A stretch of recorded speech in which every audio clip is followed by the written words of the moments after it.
राजा दातु मान करे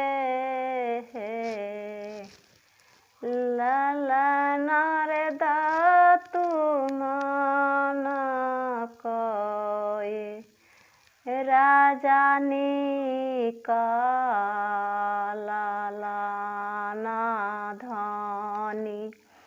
से राजिया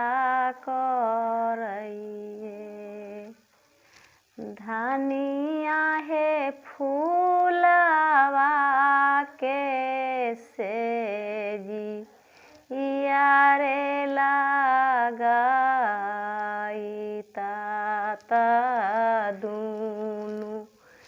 मिली सूतती धनिया है फूलवा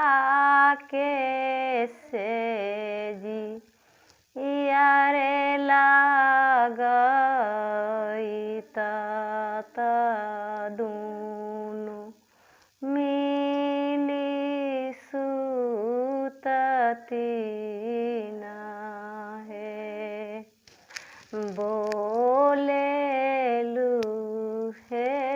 राजा बोले लू बोला हूँ न जाने लूहे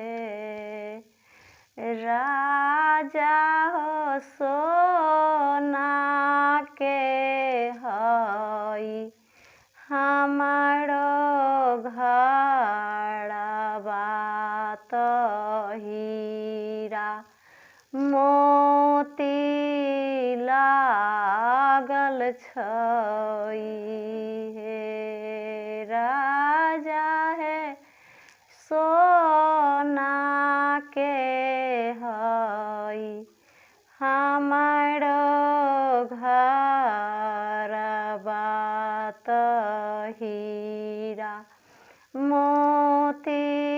लागल छई राजा है सात बीराना केरे बहिनिया से जड़िया हमारा नये शोभई है राजा है सात बीराना केरे बहिनिया से जड़िया हमारा नये शोभई है एतना बचनिया राजा सुनला ना सुना